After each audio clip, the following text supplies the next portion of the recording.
할렐루야. 지난 한 주간 승리하셨는지 모르겠습니다.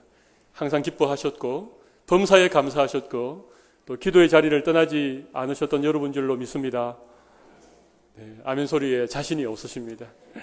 그래도 이 한 주간, 지난 한 주간은 어떤 한 주간보다도 더 많이 기뻐하시고 더 많이 감사하시고 더 많이 기도의 자리에 나아가시는 줄로 믿습니다. 여러분, 이것이 말씀이 가지는 힘입니다. 이것이 말씀의 능력이고 우리가 주일 이 예배를 통하여 하나님의 말씀을 듣는 이유가 바로 여기에 있다고 저는 생각합니다. 그냥 오늘 예배 드렸다, 오늘 또 은혜로운 말씀 들었다, 여러분, 그게 아닙니다.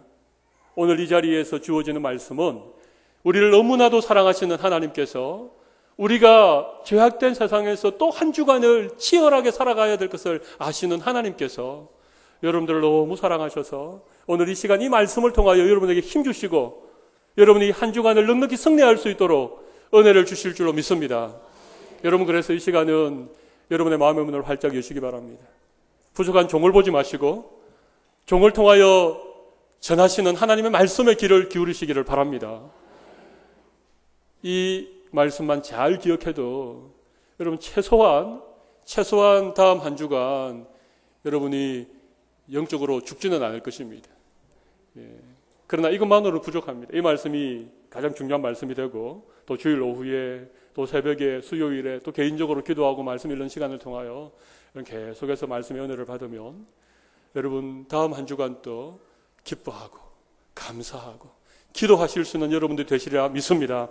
저는 오늘부터 구약 성경에 있는 여호수아서를 차례대로 좀 말씀을 전하기를 바랍니다. 물론 교회가 중요한 절기가 있거나 또 꼭 필요한 말씀이 있을 때에는 제가 다른 말씀을 전하기도 하겠지만 가능하면 이 여호수아의 말씀을 가지고 1장부터 24장까지 쭉 이어서 그렇게 말씀을 좀 전하려고 합니다. 그래서 여러분들 저와 함께 한 가지 약속을 해 주셔야 될 게 있는데, 여러분 연초에 성경 읽기표를 받으셨고 거기에 따라서 쭉 성경을 읽어오시는 분들이 계시리라고 생각합니다. 그것은 그대로 병행해 주시고 특별히 여호수아 강해가 진행되는 동안에 여러분 여호수아서를 좀 가급적이면 읽어주시기 바랍니다. 1장부터 24장까지니까 한 달에 한 번은 읽어야 되시겠죠. 일주일에 한 번 정도는 좀 읽어주시기를 바랍니다. 그렇게 하루에 3장씩, 주일날은 7장씩 이렇게 읽으면 일주일에 24장을 읽지 않겠습니까? 그래서 계속해서 여호수아의 말씀을 여러분들 좀 많이 읽어오시면 오늘 제가 전하는 말씀이 훨씬 더 잘 이해가 되어지고 더 많은 은혜를 누릴 수 있으리라고 생각을 합니다. 여러분, 여호수아 1장 1절은 굉장히 심각한 얘기로 본문이 시작되어지고 있습니다. 여호와의 종 모세가 죽은 후에 이스라엘의 지도자, 위대한 영도자 모세가 죽었다는 것입니다. 여러분, 한 나라의 지도자가 참 중요합니다. 연말에 대선이 있는데 여러분 꼭 기도하셔야 됩니다. 우리나라에 좋은 지도자 세워 주시옵소서. 여러분 그렇게 기도해 주십시오. 여러분, 좋은 지도자는 그냥 되는 것이 아닙니다. 저는 분명히 믿기로 우리 교회가, 오늘날 한국 교회가 하나님이 세우시는 이 땅의 지도자를 위하여서 정말 새벽마다 기도하고 눈물 뿌려 기도하고 하나님의 중심에 합한 지도자, 백성들을 사랑하는 지도자 되게 해달라고 그렇게 한 마음을 모아 기도하면 어떤 사람이 있어도 좋은 지도자 되지 않겠습니까? 믿으십니까? 누가 될 것인지 너무 많은 관심 가지지 마시고 여러분 기도하십시오. 여당 후보를 위해서도 기도하시고 야당 후보를 위해서도 기도하시고 누가 나오더라도 또 우리가 누구를 선택할 수 있겠지요. 그리고 누군가 세워지겠지요. 여러분, 그래서 뭐 잘했다 못했다 뭐 누가 됐네 안 됐네 이것보다는 누가 세워지더라도 그가 하나님을 두려워하고 백성을 사랑하는 좋은 지도자 되게 해달라고 기도하시는 여러분들이 되시기를 바랍니다. 여러분, 한 나라의 지도자가 참 중요합니다. 어떤 지도자가 나라를 리더해 나가는가에 따라서 그 나라의 흥망성쇠가 상당 부분 지도자의 손에 달려있기 때문입니다. 여러분, 모세는 지난 40년 동안 이스라엘 백성들을 앞서 인도했던 나라의 지도자였습니다. 그런데 그가 죽었습니다. 여러분, 그러나 하나님의 역사는 한 사람의 삶과 죽음에 따라서 그렇게 좌지우지되는 그런 역사가 아닙니다. 물론 하나님은 준비된 사람을 통하여 역사하시지만 하나님은 모세가 죽더라도 또 다른 누군가를 통하여 일하실 수 있는 분임을 믿으시기를 바랍니다. 여러분, 오늘 본문 1절과 2절을 잘 읽어보시면 여호와의 종 모세가 죽은 후에 여호와께서 모세의 수종자 눈의 아들 여호수아에게 말씀하여 이르시되, 모세가 죽은 후에 여호수아에게 말씀하시기를, 2절 보십시오. 내 종 모세가 죽었으니 이제 너는 이 모든 백성과 더불어 일어나라. 그렇게 말씀하십니다. 여러분, 1절 2절을 가만히 읽어보면 약간 묘한 느낌이 들지 않습니까?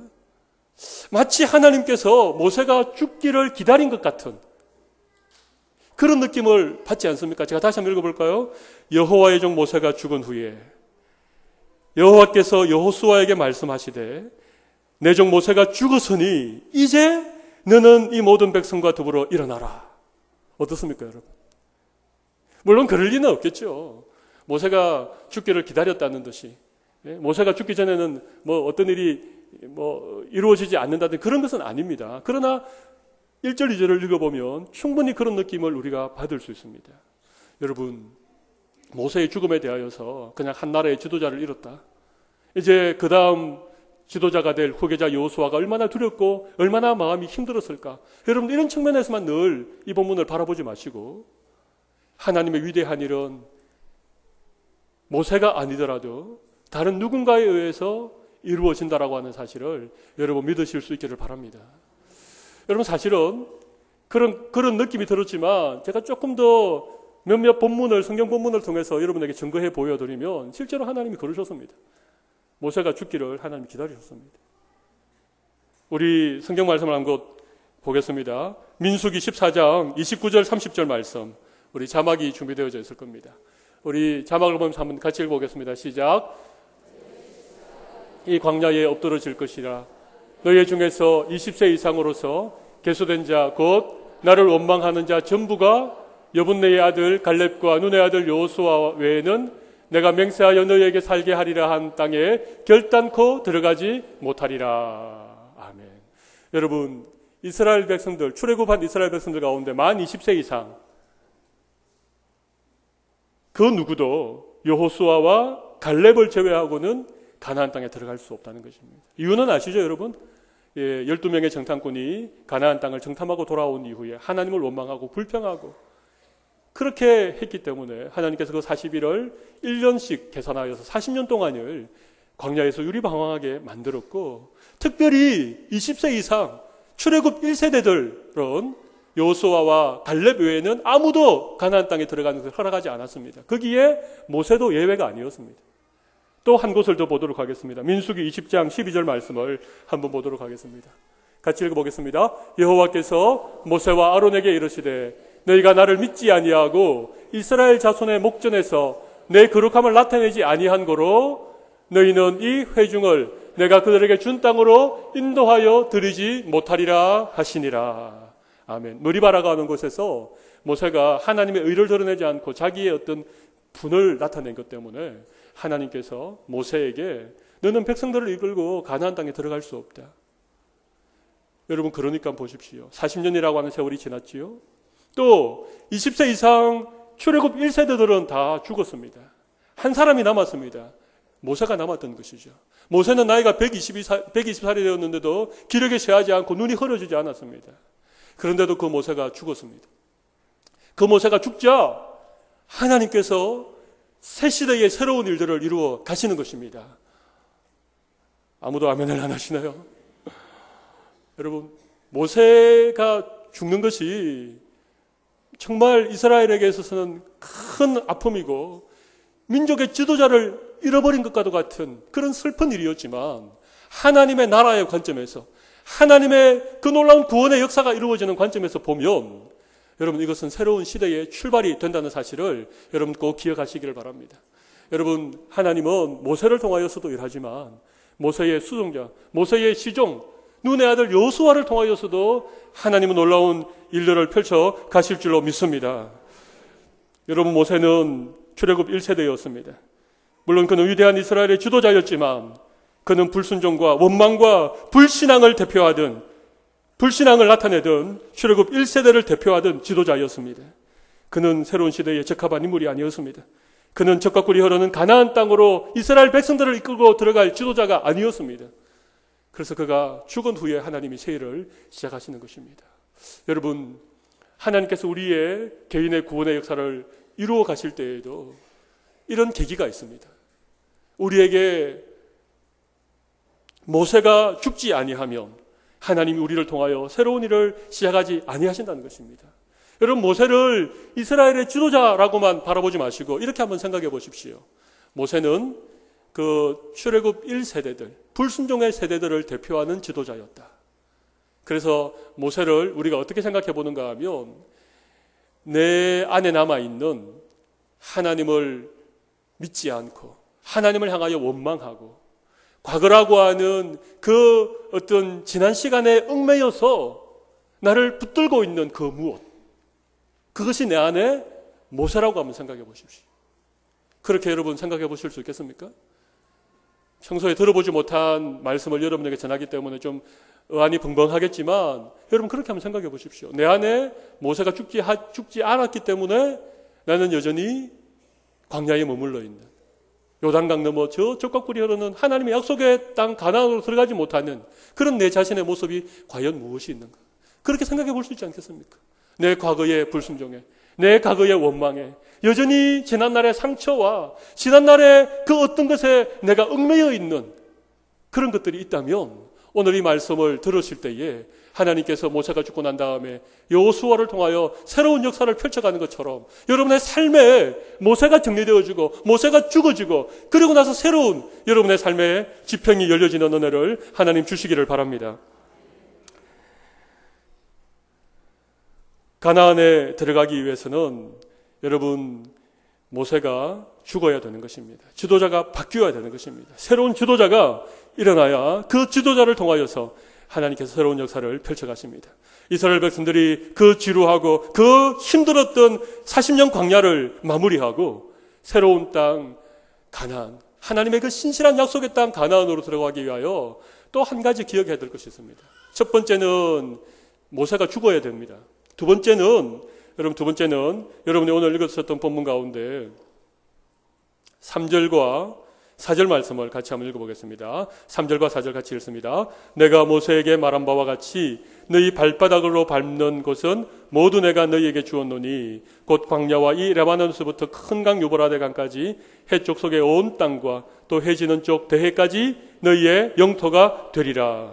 여러분, 하나님께서 우리에게 주시는 그 약속의 땅으로 우리가 들어가기 위하여서는 그것이 그냥 주어지지 않는다는 것입니다.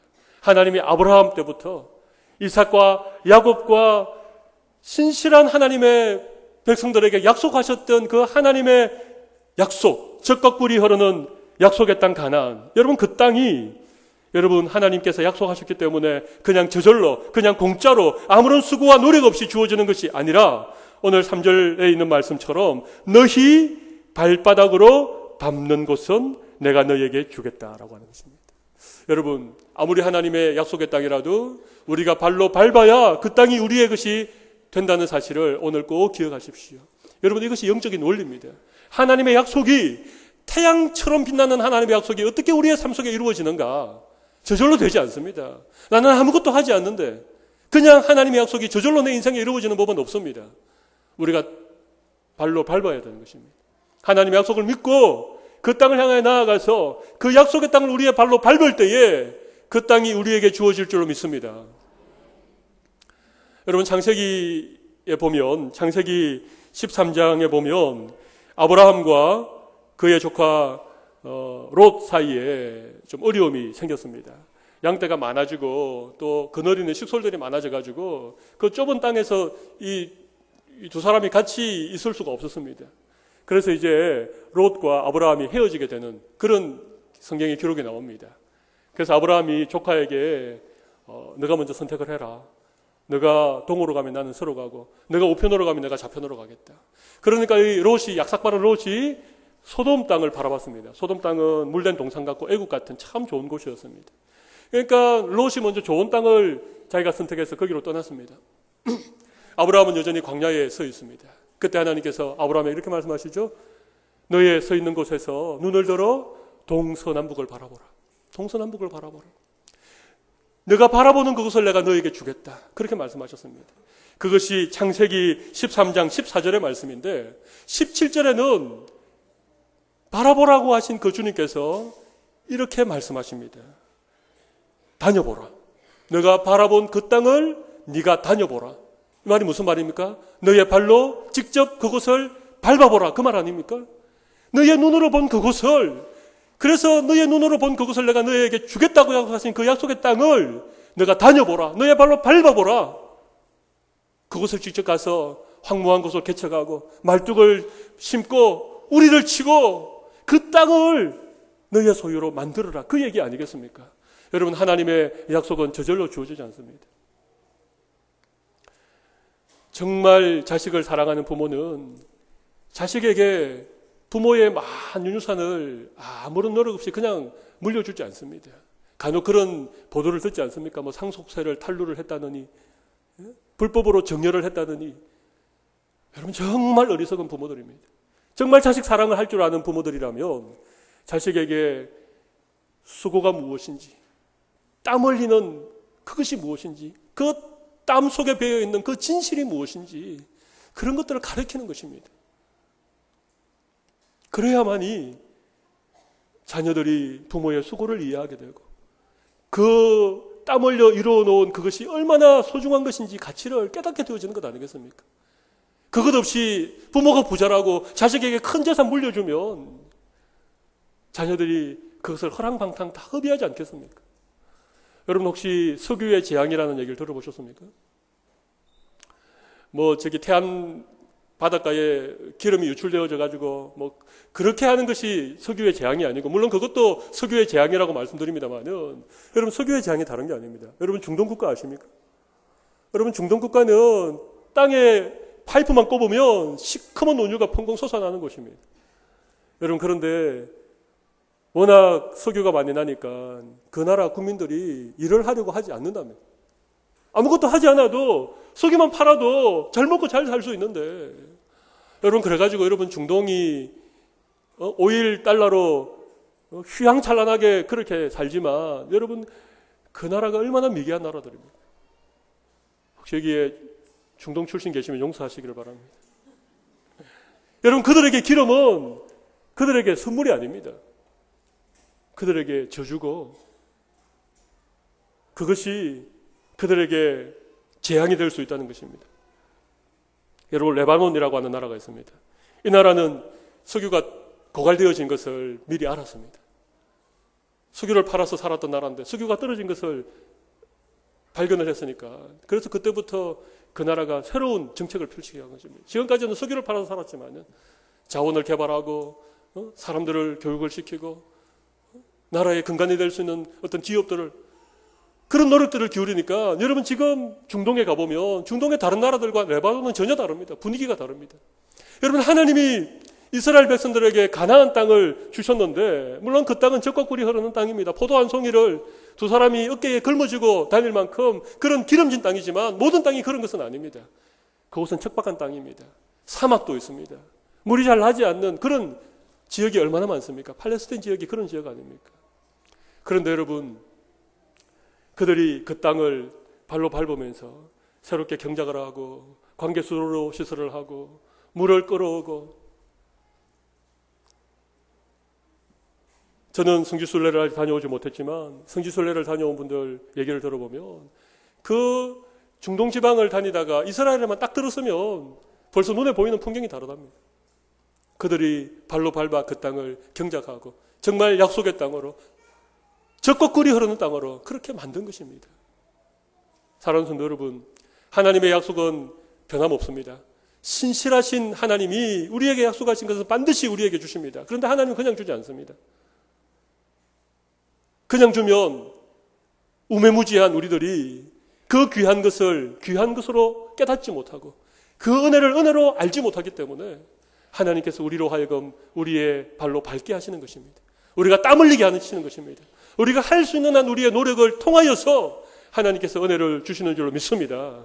여러분 이 시간 이 자리에 와서 앉아만 있다고 해서 하나님 은혜 주시지 않습니다. 사모하는 마음을 가지고 주님의 은혜를 정말 한 말씀이라도 그렇게 내가 받아서 내 생명의 양식을 삼겠다라고 하는 그런 마음의 자세를 가지고 하나님 앞에 나아갈 때에 하나님께서 오늘 또 우리에게 은혜를 주시는 줄로 믿습니다. 어떤 분들이 이렇게 물어보더라고요. 목사님, 복권 사는 것은 예수 믿는 사람들이 할 수 있는 일입니까? 할 수 없는 일입니까? 그렇게 물어보시더라고요. 제가 뭐라고 대답을 했겠습니까? 사지 말라고 했겠습니까? 사라고 했겠습니까?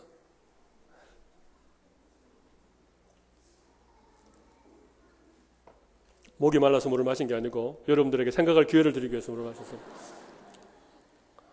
제가 어리석게 대답하지 않았습니다. 사라고 하지도 않았고 사지 말라고 하지도 않았습니다. 대신에 제가 좀 긴 대답을 해드렸습니다. 만약에 복권을 샀다 칩시다. 확률이 적지만 그 복권이 당첨이 됐다고 생각합시다. 그래서 당첨금으로 일확천금을 횡재를 했다고 생각합시다. 그 돈이 과연 성도님에게 복이 되겠습니까? 아니면 화가 되겠습니까? 재밌는 그런 어떤 연구조사가 있지 않습니까? 우리나라의 로또 같은 이런 어떤 복권에 당첨되어진 우리나라 사례는 아닙니다만은 그런 사례를 조사해 보니까 여러분 그 갑자기 일확천금이 생겼으니까 그것 때문에 삶이 변하고 좋은 쪽으로 변한 게 아니죠. 가정에 불화가 생기고 그것 때문에 그냥 사람이 이상해지고 여러분 복권에 당첨된 사람들의 대부분의 삶이 더 피폐해졌다는 것입니다. 복권에 당첨되기 전보다도 훨씬 더 나빠졌다는 것입니다. 여러분 하나님께서 주시는 은혜는 복권이 아닙니다. 하나님의 약속은 복권이 아닙니다. 하나님의 약속은 우리가 발로 밟아야 될 그래서 우리가 땀 흘리고 수고해서 얻는 그런 것이 하나님의 은혜인 줄로 믿습니다. 가나안 땅에 들어가기 위해서 그것이 정말 젖과 꿀이 흐르는 땅이 되고 하나님의 신실한 약속의 땅이 되기 위해서는 발로 밟는 이 수고를 이스라엘 백성들이 감당해야 된다는 것입니다. 여러분 우리 범천교회가 지난 60년 동안 이 범천동 지역에 그렇게 세워져서 수많은 영혼들을 하나님 품으로 인도하는 구원의 방주 역할들을 감당해 왔습니다. 올해 61주년 되는 이 2012년 올해에 우리에게는 더 큰 꿈을 하나님 앞에 올려드립니다. 그것은 이 지역에 있는 많은 영혼들을 우리에게 보내달라는 꿈입니다. 이 지역에 죽어가는 많은 영혼들을 하나님 이 열린 우리 교회의 문을 통하여서 우리에게 보내주십시오. 이것이 하나님 앞에 우리가 꿈꾸는 것이고 기도하는 제목이고 우리 모든 성도들이 가지고 있는 간절한 바람이라고 생각합니다. 여러분 그런데 그냥 주어집니까? 문을 열어놓았다고 그냥 사람들이 들어옵니까? 이 땅을 밟아야 됩니다. 이 땅을 밟아야 됩니다. 여러분 이 땅을 두루다니면서 대문들을 두드리고 사람들의 마음을 얻기 위하여서 수고하고 헌신하고 사랑의 희생을 감당할 때에 하나님께서 이 지역의 영혼들을 우리에게 붙여주실 줄로 믿습니다. 우리가 땅으로 발로 밟는 땅마다 하나님께서 젖과 꿀이 흐르는 그런 신실한 약속의 땅으로 바꿔주실 줄로 믿습니다. 여러분 우리는 9월부터 새로운 여러 가지 일들을 시작하는데 그 가운데 아주 중요한 사역 가운데 하나가 지역 중보기도 사역을 펼쳐갈 것입니다. 우리 교회를 중심으로 이 지역을 우리가 기도로 그렇게 돌도록 하겠습니다. 땅을 밟으며 이 지역을 위하여서 우리가 거룩한 기도의 씨앗을 심기를 원합니다. 여러분 이 일에 여러분들 마음을 모아 주시기를 바랍니다. 여러분 가나안 땅에 들어가기 위해서 두 번째는 무엇이었습니까? 직접 발로 밟아야 된다는 것입니다. 그렇다면 세 번째는 뭐겠습니까? 세 번째는 여러 가지 어려움과 장애물을 극복을 해야 된다는 것입니다. 여러분 오늘 그 이후에 있는 말씀들 우리가 잘 아는 말씀이지 않습니까? 4절에 보시면 이런 말씀이 있죠.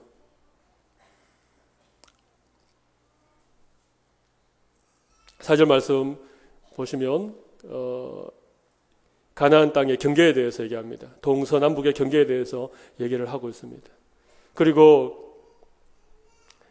2절의 말씀 보십시오. 2절 말씀 보시면 하나님께서 여호수아에게 이제 너는 이 모든 백성과 더불어 일어나 그 다음 뭐죠? 이 요단을 건너 내가 그들 곧 이스라엘 자손에게 주는 그 땅으로 가라. 그렇게 말씀하시잖아요. 여러분, 지금 이 여호수아와 이스라엘 백성들이 가나안에 들어가기 위해서는 반드시 건너야 될 요단강이 있다는 것입니다. 하나님의 약속의 땅, 그 가나안 땅에 들어가기 위해서 우리가 기억해야 될 또 한 가지의 사실은 우리 앞을 가로막고 있는 장애물을 우리가 넘어야 된다는 것입니다. 요단을 넘으면 그 다음에는 또 무엇이 있습니까? 견고한 여리고성이 앞에 버티고 있는 것입니다. 강을 건너고 그 여리고성을 넘어야만이 하나님의 약속의 땅이 이스라엘 백성들에게 그것이 되는 것입니다. 여러분, 우리가 새로운 약속의 땅을 향하여 나아갈 때에 분명히 장애물이 있을 것입니다. 우리 앞을 가로막는 강이 있을 것이고 우리 앞을 방해하는 태산 같은 그런 여리고성이 우리 앞에 떡 버티고 서 있는 일을 분명히 만날 것입니다. 그냥 여기가 좋사오니 그냥 우리 여기서 그냥 이대로 그냥 살도록 주님 좀 내버려 두세요. 우리끼리 좋으니까 그냥 여기에 그냥 있다가 그냥 뭐 남은 평생 살다가 저는 조용히 가겠습니다. 이런 분들에게는 요단을 건널 필요가 없습니다. 무엇 때문에 여리고성을 공격해서 그렇게 피 튀기게 전쟁을 하겠습니까? 그러나 여러분들이 이제 일어나서 하나님의 그 신실한 약속을 향하여 믿음의 발걸음을 앞으로 옮길 때에 그 걸음을 가로막는 요단강이 있다는 사실을 기억하십시오. 그 장애물을 우리가 넘어야 됩니다. 새로운 일들을 시작할 때에는 두려움도 있고 장애물도 있고 여러 가지 어려운 일들이 있을 수 있습니다. 그러나 그것 때문에 다시 주저앉아서 다시 그냥 가만히 있으면 우리에게는 아무런 역사도 일어나지 않습니다. 하나님의 약속이 결단코 이루어지지 않습니다. 적과 꿀이 흐르는 약속의 땅 가나안 땅은 그냥 저 강 건너 멀리 보이는 그냥 생각 속에만 있는 그런 땅이 될 수밖에 없습니다. 일어나야 되고 발로 밟아야 되고 요단을 건너고 장애물을 극복해야 되는 것입니다. 여러분, 그런데 기억하십시오. 그렇게 일어나서 요단강을 건너려고 하는 여호수아와 이스라엘 백성들에게 하나님이 주신 약속이 있습니다. 제가 1월 첫 주에 신년 예배를 드릴 때에 여호수아 1장 7절에서 9절까지의 말씀을 가지고 제가 좀 말씀을 드린 적이 있습니다. 몇 가지 말씀드렸습니다. 좌로나 우로나 치우치지 말라. 그 다음에 어떤 형통함에 대한 의미를 제가 해석해 드렸습니다. 뻥 뚫리는 형통한 은혜. 기억나십니까? 너무 오래되어서 잘 기억이 안 나시죠? 하나님이 약속하신 것이 많이 있지만 저는 두 가지만 소개를 하도록 하겠습니다. 첫 번째는 하나님이 함께 하겠다는 약속입니다. 네가 어디를 가든지 내가 너와 함께 하겠다. 모세와 함께 한 것처럼 내가 너와 함께 하겠다. 여러분, 잘 생각하십시오. 다시 본문을 잘 보시면 하나님의 약속에 다시 한번 주의를 기울여 보시면 이 약속이 어디를 가든지 내가 너와 함께 하겠다는 것입니다. 그죠? 내가 꼭 이렇게 해야만이, 내가 꼭 오른쪽으로 가야만이 내가 너와 함께 하겠다. 그런 얘기가 아닙니다. 치우치지 않고 하나님의 약속의 말씀을 붙들고 우리가 가는 곳마다 하나님이 함께 하겠다는 것입니다. 그래서 우리 예수 믿는 사람들이 가는 곳은 복된 곳이고 앉는 자리는 복된 자리인 줄로 믿습니다. 우리는 뭐 날짜를 잡고 방향을 잡고 이럴 필요가 없는 것입니다. 믿음으로 나아가는 그곳에 하나님이 함께 계실 줄로 믿습니다. 이 약속에 오늘 여러분의 믿음의 고백을 올려놓으시기를 바랍니다. 또 한 가지는 형통하게 하겠다는 것입니다. 형통하게 하겠다. 여러분, 형통이라고 하는 의미를 제가 지난번에 한번 설명을 드렸죠. 이 태산이 가로막으면 터널이 뻥 뚫리는 것이라고 말씀드린 거 기억나십니까? 형통이라는 것은 이렇게 터널이 뻥 뚫리는 것을 형통이라고 합니다. 그런데 여러분, 가만히 생각해 보면 요단을 건너는 방법이나 아니면 여리고성을 넘어가는 방법이 다양하게 있을 것입니다. 여러분, 산이 있다고 생각해 보십시오. 우리 앞에 우리의 인생에 어떤 태산 같은 산이 우리 앞을 딱 가로막았다고 생각해 보면 세 가지로 반응이 나타납니다. 세 가지. 첫 번째는 포기하는 것입니다. 아이고, 저 오르지도 못할 저 산, 내가 도무지 넘을 수 없는 산, 그냥 포기하자. 그리고 주저앉아 버리는 것입니다. 포기하는 사람들에게는 아무 일도 일어나지 않습니다. 두 번째 유형은요, 그것을 기어 올라가는 사람입니다. 그죠? 뭐 산을 삥 둘러서 돌아가는 사람이나 아니면 그 산을 그냥 뭐 정말 그냥 땀 삐질삐질 흘리면서 그냥 고생하면서 그 산을 그냥 고생해서 넘어가는 사람이 있습니다. 그러나 세 번째 사람이 있습니다. 세 번째 사람은요, 하나님의 형통함의 은혜를 힘입어 뻥 뚫려진 터널로 손살같이 지나가는 사람이 있습니다. 할렐루야. 내가 너를 형통하게 하겠다. 이 약속의 말씀이 바로 그와 같은 약속인 줄 저는 믿습니다. 포기하지 마십시오. 약속의 땅을 향하여 우리의 믿음의 발걸음을 옮길 때에 우리 앞에 장애물이 가로막는다고 이런 포기하지 않으시기를 바랍니다. 그렇다고 그냥 우리 힘만으로, 우리 의지만으로 그냥 그것을 땀 흘리면서 그냥 죽을 똥 살 똥 그렇게 올라가서 넘어가는 사람들이 되지 않기를 바랍니다. 하나님의 은혜를 힘입어 뻥 뚫리는 그런 형통함의 인생이 되시기를 바랍니다. 여러분, 분명히 기억하십시오. 하나님은 우리에게 일어나라 그러십니다.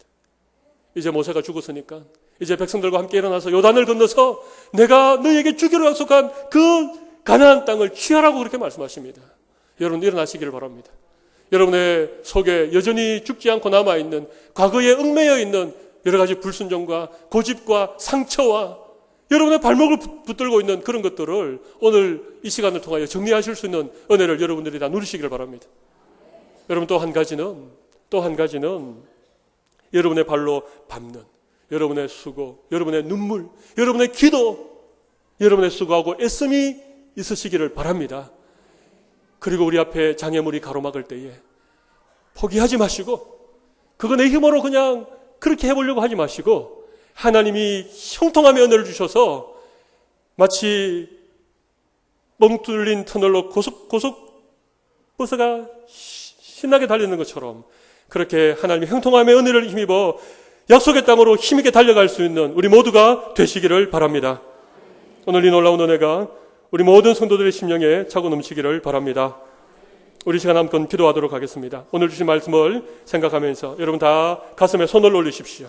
그리고 눈을 감고 하나님의 신실한 약속의 땅이 어디인지를 생각하십시오. 그리고 그것을 하나님 앞에 올려드리고 우리도 힘있게 일어나서 그 땅을 향하여 믿음의 발걸음을 내디딜 수 있도록 다 같이 한번 통성으로 기도하도록 하겠습니다. 살아계신 하나님 아버지, 오늘 저희들에게 말씀으로 도전하여 주신 것을 감사합니다. 모세가 죽지 않았기 때문에, 모세가 여전히 살아서 왕노릇하고 있기 때문에 아버지 하나님이 우리는 여전히 광야에서 헤매고 있는지 모르겠습니다.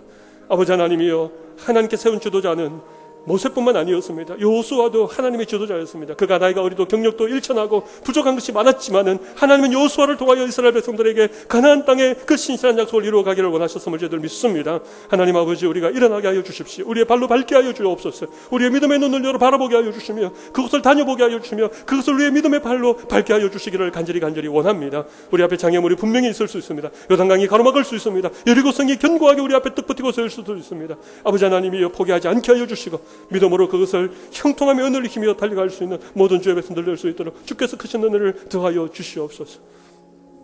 살아계신 하나님 아버지, 오늘 주님이 우리에게 일어나라 그렇게 강력하게 말씀하십니다. 눈을 들어 약속의 땅을 바라보라고 말씀하십니다. 이제 우리가 일어나 요단을 건너기를 원합니다. 우리의 발로 밟기를 원합니다. 하나님의 형통함의 은혜를 힘입어 달려가기를 원합니다. 하나님, 우리 모두에게 힘 주십시오. 동일한 비전을 보게 하여 주시옵소서. 우리 범천의 모든 성도들이 한 마음이 되어줘서 하나님께서 우리에게 원하시는 꿈을 향하여 힘있게 달려갈 수 있도록 주께서 은혜를 베풀어 주시옵소서. 아직까지 우리 안에 정리되지 못한, 죽지 못한 그런 불순종과 불신앙과 과거의 얽매인 상처와 그런 것들이 있다면 오늘 다 기도 가운데 눈이 녹듯이 사라지게 하여 주시고 새로운 시대를 향하여 믿음의 눈을 열고 담대함으로 일어날 수 있는 모든 주의 백성들 될 수 있도록 크신 은혜를 더하여 주시옵소서. 우리 교회에 주신 비전뿐만 아니라 우리 모든 성도들의 가정의 자녀들에게 하나님께서 사업에 주신 그런 비전들도 오늘 이 말씀을 통하여 새로운 영적 계기를 삼고 믿음의 새로운 지평을 향하여 달려갈 수 있도록 주께서 축복하여 주시옵소서. 살아계신 예수님 이름으로 기도 올리옵나이다. 아멘. 아멘.